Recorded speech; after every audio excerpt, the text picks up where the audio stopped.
కొంచెం ఆలోచించి చూడండి. మీరు ఒక అవిశ్వాసితో సువార్తని పంచుకొని ఏం తినాలా? నాకు తెలుసు మీరు ఒకవేళ ఇలా చెప్పవచ్చు, నేను ఒక సేవకుడు కాదు, నేను ఒక పాస్టర్ కాదు, మిషనరీ లేక ఇవాంజలిస్ట్ కాదు అని. అయితే ఏమి ప్రభువు సువార్తని ప్రకటించడానికి ఆజ్ఞ ఇచ్చి ఉండేది పాస్టర్లకి సేవకులకి మాత్రమా?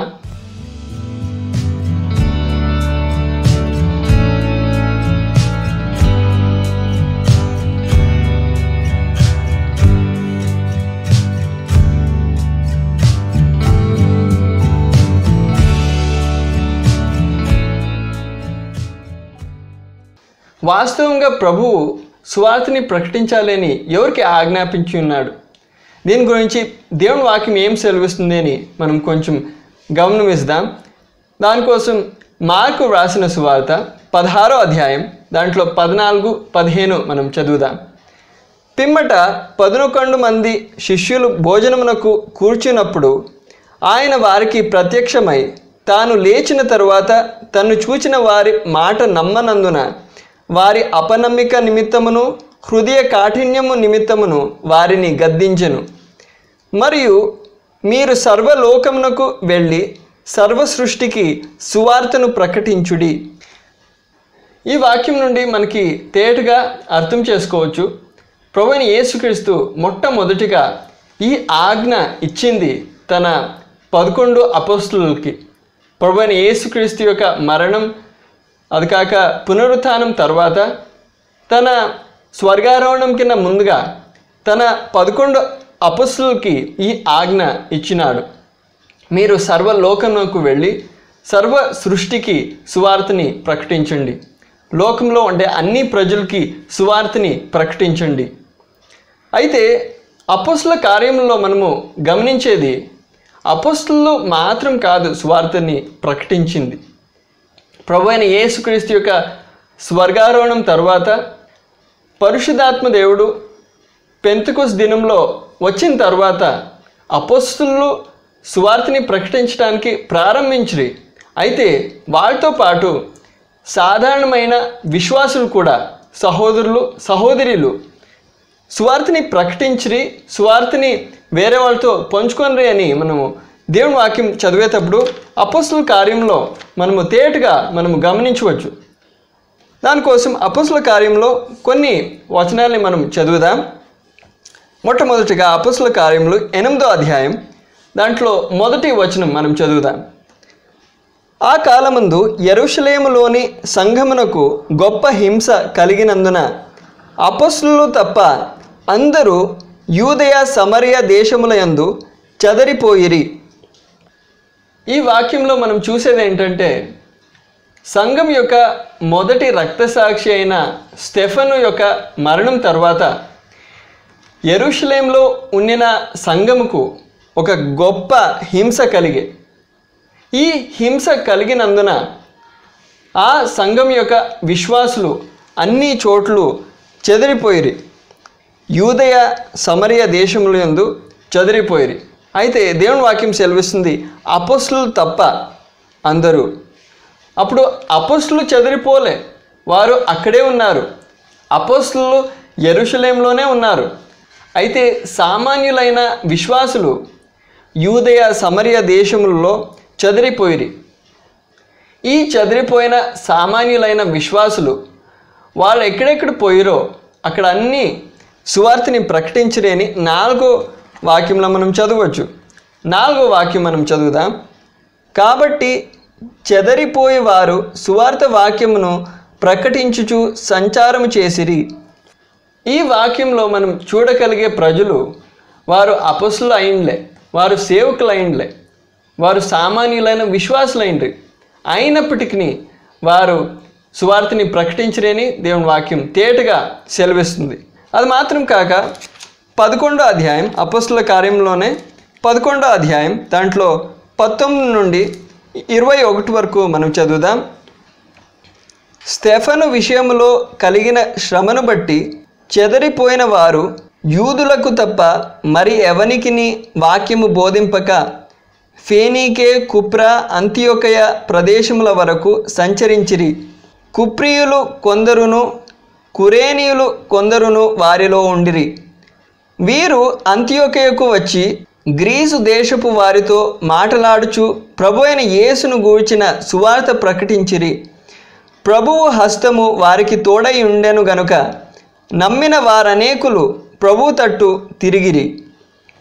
ఈ వాక్య భాగంలో మనం చూసేది ఏంటంటే, స్టెఫను విషయంలో కలిగిన శ్రమను బట్టి చదివిపోయిన విశ్వాసులు, మనం 8వ అధ్యాయంలో మనం చూస్తే వాళ్ళు సమరయ మరియు యూదయ దేశంలో చెదిరిపోయిరి.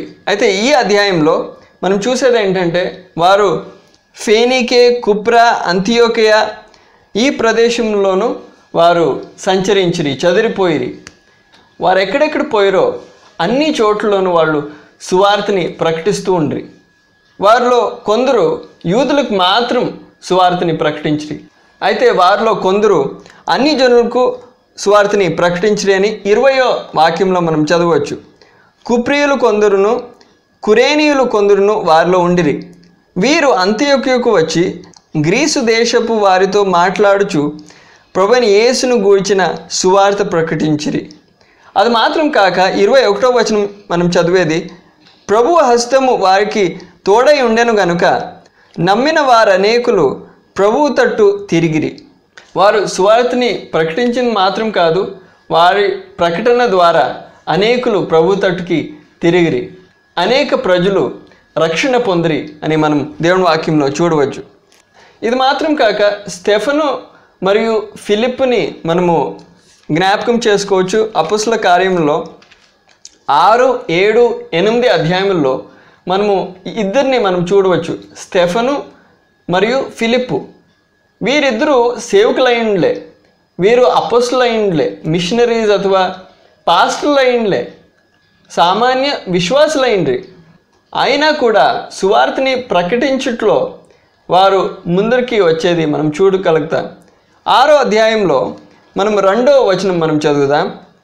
అప్పుడు 12 అపొస్తలులు తమ యొద్దకు శిష్యుల సమూహమును పిలిచి, మేము దేవుని వాక్యము బోధించుట మాని ఆహారము పంచిపెట్టుట యుక్తము కాదు. ఈ వాక్యంలో అపొస్తలులు చెప్పేది ఏంటంటే, మనము దేవుని వాక్యం బోధించుట మాని మనము ఆహారం పంచిపెట్టుట యుక్తం కాదు. కాబట్టి ఈ ఒక పని కోసం, ఆహారం పంచిపెట్టడానికి కోసం 7 పురుషుల్ని నియమించిరి. ఈ 7 పురుషుల్లో 2 స్టెఫను మరియు ఫిలిప్ అయిండ్రి. వీళ్ళు దేవుని వాక్యం ప్రకటించడానికో బోధించడానికో నియమింపబడలే, ఆహారం పంచిపెట్టడానికి నియమింపబడ్రి. 6వ అధ్యాయంలో దాన్ని తేటగా మనం చూడవచ్చు. అయినా కూడా స్టెఫను, ఫిలిప్పు సువార్త ప్రకటించుట్లో ముందుకు పోయేది మనము అపొస్తలుల కార్యములు 6, 7, 8 అధ్యాయంలో మనం గమనించవచ్చు. స్టెఫనేమో సంఘం యొక్క మొదటి రక్తసాక్షి. అది కాక ఫిలిప్పు ఎలా సువార్తని ప్రకటించాయని మనము 8వ అధ్యాయంలో మనం చూడగలుగుతాం. వీరికి అపొస్తలులు మీరు కూడా సువార్తని ప్రకటించాలి అని ఆజ్ఞ ఇచ్చినట్లు మనము అపొస్తలుల కార్యంలో ఏ ఒక అధ్యాయంలోనూ మనము చూడలేము. అయినా కూడా దేవుని వాక్యం తేటగా సెలవిస్తుంది, వారు సువార్తని ప్రకటించిరి. సాధారణమైన విశ్వాసులు కూడా సువార్తని ప్రకటిస్తూ ఉండ్రి. కాబట్టి ఇది మనకు ఒక ఆజ్ఞ ఉంది. ఇది మనకు ఆప్షనల్ కాదు. మనం అందరికీ ప్రభువు ఒక ఆజ్ఞ ఇచ్చి ఉన్నాడు. మనం అందరము సువార్తని ప్రకటించాలి. మనము సేవకులైనా, మనం సామాన్యులైన విశ్వాసులైనా, మనం అందరూ సువార్తని ప్రకటించాలి. సేవకులేమో వేరే ఉద్యోగం ఏమీ చేయక ఈ పనిలోనే నిమగ్నమై ఉంటారు.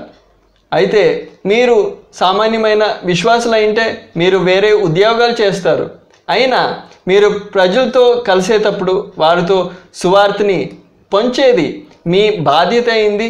దానికోసం ప్రభువు మీకు అందరికీ ఆజ్ఞ ఇచ్చి ఉన్నాడు. అయితే అది మాత్రం కాక సువార్తని ప్రకటించాలి అని మనం చెప్పేటప్పుడు ఒక సంభవము జ్ఞాపకం వచ్చేది. యోహాను సువార్త 4వ అధ్యాయంలో, ఆ అధ్యాయంలో మనం చూసేది ఏంటంటే, సమరయ పట్టణం యొక్క స్త్రీ గురించి. ఆ సమరయురాలైన స్త్రీ ప్రభువైన యేసుక్రీస్తు యొద్దకు వచ్చిన తర్వాత, ప్రభువైన యేసుక్రీస్తు ఎవరో అని తెలుసుకున్న తర్వాత ప్రభువు ఆమెకు ఆజ్ఞ ఇవ్వలే, నువ్వు పోయిడ్సి నీ పట్టణంలో ఉండే ప్రజలకు నా గురించి చెప్పు అని. అయినా కూడా ఆమె తన పట్టణంకు వెళ్ళి అక్కడుండే ప్రజలకు యేసు గురించి చెప్పే. ఆ మాట విని ప్రజలు ఆ పట్టణం నుండి యేసు యొద్దకు వచ్చిరి అని మనం చదవగలుగుతాం. దాని గురించి యోహాను సువార్త 4వ అధ్యాయం 28 నుండి 30 వరకు చదువుకుందాం. ఆ స్త్రీ తన కుండ విడిచిపెట్టి ఊరిలోనికి వెళ్ళి, మీరు వచ్చి నేను చేసినవన్నీ నాతో చెప్పిన మనుష్యుని చూడుడి, ఈయన క్రీస్తు కాడా అని ఆ ఊరి వారితో చెప్పగా, వారు ఊరిలో నుండి బయలుదేరి ఆయన యొద్దకు వచ్చుచుండిరి. అప్పుడు ప్రభువైన యేసుక్రీస్తు ఆ స్త్రీకి ఆజ్ఞ ఇవ్వలే, నువ్వు పోయిడ్సి అందరికీ నా గురించి చెప్పు అని. అయినా కూడా ఆమె ఆ పట్టణంకు వెళ్ళి అక్కడుండే ప్రజలకు అందరికీ యేసు గురించి చెప్పే. యేసు గురించి చెప్పి దాని తర్వాత మనం చూసేది ఏంటంటే ఆ ప్రజలు యేసు యొద్దకు వచ్చిరి. సువార్తని ప్రకటించేటప్పుడు ఈ పనే జరిగేది. మనము యేసు గురించి ప్రజలకు తెలియచేస్తాం, దాని తర్వాత యేసు యొద్దకు వారిని తీసుకువస్తాం. ఈ పని ఈ అధ్యాయంలో ప్రభువైన యేసుక్రీస్తు శిలువ పైన మరణించడానికన్నా ముందుగానే మనం చూడగలుగుతాం. ఈ పని చేసేదానికి ఎవరు మమ్మల్ని బలవంతం చేసే అవసరం లేదు. మనము ప్రభు యొద్దకు వచ్చేటప్పుడు, ప్రభువు ద్వారా మనకి రక్షణ కలిగేటప్పుడు మనకు అనిపిస్తుంది, మన స్వంత మనసులో అనిపిస్తుంది, మనము ఈ సందేశంని వేరే వాళ్ళతో పంచుకోవాలి అని. అయితే అది మాత్రం కాక సంఘంకి అప్పగింపబడిన అన్ని మంచి పనుల్లో అన్నిటికన్నా ప్రాముఖ్యమైన ఒక మంచి పని అయింది ఈ సువార్తని ప్రకటించేది. ఎందుకంటే సంఘము లోకంలో ఉండే కాలము లోకంకి వెలుగై ఉంది, అది మాత్రం కాక ఈ భూమికి ఉప్పై ఉంది అని దేవుని వాక్యం సెలవిస్తుంది. అది మాత్రం కాక సంఘం యొక్క మంచి పనుల ద్వారా ప్రజలు ఆ పనులను చూసి, మంచి పనులను చూసి మన తండ్రి యొక్క దేవుణ్ణి మహిమపరచాలి అని దేవుని వాక్యం సెలవిస్తుంది. ఆ మంచి పనుల్లో అన్నిటికన్నా ప్రాముఖ్యం కలిగిండే మంచి పని ఏంటంటే సువార్తని మనము ప్రకటించాలి. ఎందుకంటే అందరికీ రక్షణ కావాలి. అందరూ పాపులై ఉన్నారు, దేవుని ముందర పాపులై ఉండారు గనుక వారికి నిత్య నాశం కాసింది. వారు నరకం యొద్దకు వెళ్తున్నారు, వారికి రక్షణ యొక్క అవసరం ఉంది. కాబట్టి ఆ రక్షణ కలగాలి అంటే దానికి ఒకే మార్గమే సువార్త యొక్క సందేశం. ఈ సువార్త యొక్క సందేశం ద్వారా మాత్రమే ఒక వ్యక్తి రక్షణ పొందగలడు. కాబట్టి ఈ సువార్తని ప్రకటించేది అని చెప్పేటప్పుడు అది అన్నిటికన్నా ప్రముఖమైన ఒక మంచి పని. అయితే మనము సువార్తని ప్రకటించాలి అంటే సువార్త కోసం మనము సాక్షులై ఉండాలి, ప్రభువు కోసం సాక్షులుగా నిలువబడాలి. దాని గురించి ఒక వాక్యం మనం చదువుకుందాం. అపొస్తలుల కార్యములు 1వ అధ్యాయం 8వ వచనం. అయినను పరిశుద్ధాత్మ మీ మీదికి వచ్చినప్పుడు మీరు శక్తి నొందెదరు గనుక మీరు యెరూషలేములోను యూదయ సమరయ దేశముల యందంతటను బూదిగంతముల వరకును నాకు సాక్షులై యుందురని వారితో చెప్పెను. ఈ వాక్యంలో సువార్తని ప్రకటించాలి అనే ఆ పని ప్రభు కోసం సాక్షులుగా ఉండటం అని మనం చూడగలుగుతాం. అప్పుడు మనం సువార్తని మనం వేరే వాళ్ళతో పంచుకోవాలి అంటే మనం మన స్వంత జీవితంలో సువార్త ద్వారా రక్షణ పొందిండాలి, రక్షణని అనుభవించాలి. సువార్త ద్వారా మనము ప్రభువుని కనుగొని ప్రభువుతో ఒక బంధం మనము పొందిండాలి. మన స్వంత జీవితంలో ఆ అనుభవం లేదు అంటే మనం వేరే వాళ్ళతో సువార్తని ప్రకటించలేము. కాబట్టి సువార్తని మనము ప్రకటించాలి అంటే ప్రభు కోసం సాక్షులుగా ఉండాలి. కాబట్టి మనము అపొస్తలుల కార్యములు 10వ అధ్యాయంలో మనం చూసేది, ఒక దేవదూత కొర్నేలియుకు దర్శనం ఇచ్చిన తర్వాత ఆ దేవదూత సువార్తని ప్రకటించలే.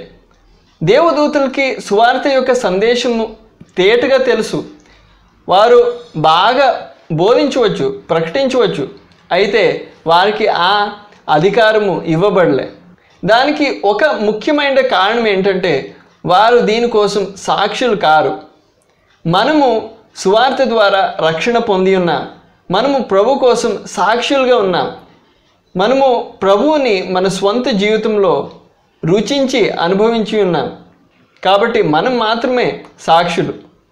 అది కాక అవిశ్వాసులు సాక్షులు కాదు అని చెప్పే అవసరత లేదు.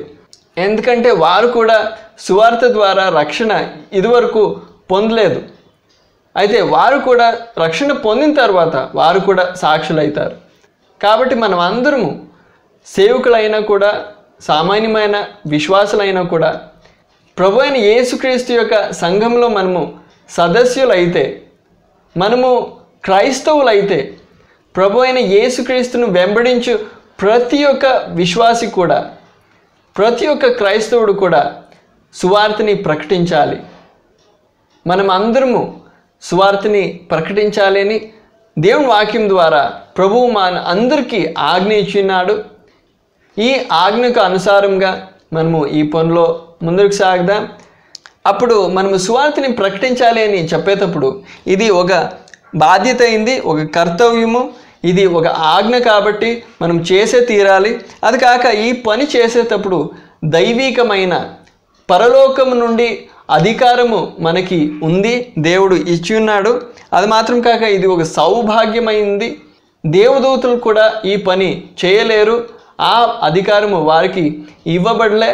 కాబట్టి ఇది ఒక సౌభాగ్యమై ఉంది. అది మాత్రం కాక ఇది ఒక మంచి పని అయి ఉంది, అన్నిటికన్నా ప్రముఖమైన ఒక మంచి పని అయి ఉంది. అది మాత్రం కాక ఈ పని నిర్బంధంతో కాదు, బలవంతంతో కాదు. మనము ప్రభు ద్వారా రక్షణ పొందిన తర్వాత, ప్రభుతో మనం కలిసిన తర్వాత, ప్రభు ఎవరు అని తెలుసుకున్న తర్వాత, మన స్వంత జీవితంలో సువార్త ద్వారా రక్షణ పొందిన తర్వాత మనలోనే అనిపిస్తుంది మనము సువార్తని వేరే వాళ్ళతో పంచుకోవాలి, మనం ఈ సందేశంని వేరే వాళ్ళతో చెప్పాలి. ఎవరు కూడా ఇలా ప్రభు నీకు ఆజ్ఞ ఇచ్చినాడు, నువ్వు సువార్తని ప్రకటించాలి, ప్రజల దగ్గర వెళ్ళి వారికి సువార్తని తెలియచేయాలి అని ఆజ్ఞ ఇచ్చినాడు, నువ్వు వెళ్ళు, నువ్వు చెప్పు అని మనకి చెప్పక ఉంటేను, మనకి ఈ ఆజ్ఞ గురించి మనకి తెలియక ఉంటేను, మన స్వంత హృదయంలో ఈ మనసు వస్తుంది మనం వేరే వాళ్ళతో ఈ సందేశంని పంచుకోవాలి. అది మాత్రం కాక ఈ సందేశంని పంచుకునేటప్పుడు మనము ప్రభు కోసం సాక్షులుగా మనము నిలుస్తాం. అయితే ఇది బలవంతంతో కాదు, మన స్వంత మనసుతో వాలంటరీగా ఈ పని నేను చేస్తాను అనే ఒక మనసుతో మనం చేసేటప్పుడు ప్రభువు మమ్మల్ని నడుపుతాడు. దానికోసం ప్రభువు మమ్మల్ని అందరినీ బలపరచును కాక, మనము బలహీనులు కావచ్చు, అయితే సర్వశక్తుడైన దేవుడు మనతో ఉన్నాడు. అప్పుడు దేవుడు మమ్మల్ని బలపరిచి మమ్మల్ని నడుపుతాడు. ఈ సందేశం ద్వారాను సువార్తని వేరే వాళ్ళతో పంచుకోవాలి అని మీకు దేవుడు ప్రేరణ ఇవ్వను గాక అని నేను ప్రార్థిస్తున్నాను, ఆశించుతున్నాను. మరి కలిసే వరకు ప్రభు మీ అందరినూ సంరక్షించును గాక, దీవించును గాక.